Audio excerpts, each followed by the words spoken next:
Valsad city police station હદ વિસ્તારમાંથી અપહરણ થયેલી બાળકી તથા અપહરણ કરનાર આરોપીને ગોવાથી સિટી પોલીસની ટીમ ગણતરીના દિવસોમાં ઝડપી લાવી। વલસાડ જિલ્લા પોલીસ વડાની સૂચના મુજબ અપહરણ ગુમ થયેલા બાળકોને શોધી કાઢવા માટે વલસાડ જિલ્લા પોલીસની ટીમ ડ્રાઈવ અંતર્ગત અનુસંધાને શોધવા માટે નેતૃત્વ હેઠળ પ્રગતિશીલ બની રહી હતી। જે દરમિયાન તારીખ 4/4/2025ના રોજ વલસાડ સિટી પોલીસ સ્ટેશન હદ વિસ્તારમાંથી એક 16 વર્ષની બાળકીને લલચાવી ફોસલાવી કાયદેસરના વાલીપણામાંથી અપહરણ કરી લઈ ગયો હતો।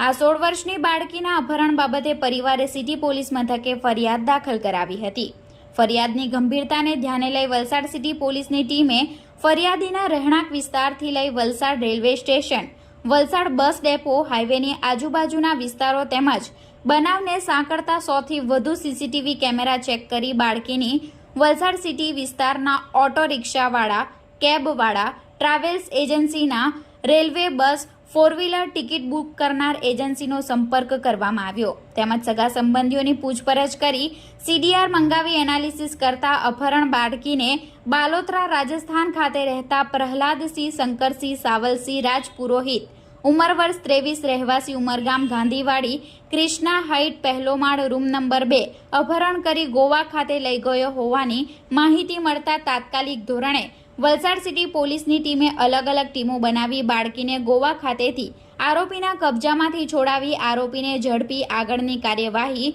પોલીસે હાથ ધરી છે। બાળકીને સહી સલામત પરિવારને સોંપતા પરિવારે પોલીસનો આભાર વ્યક્ત કર્યો હતો।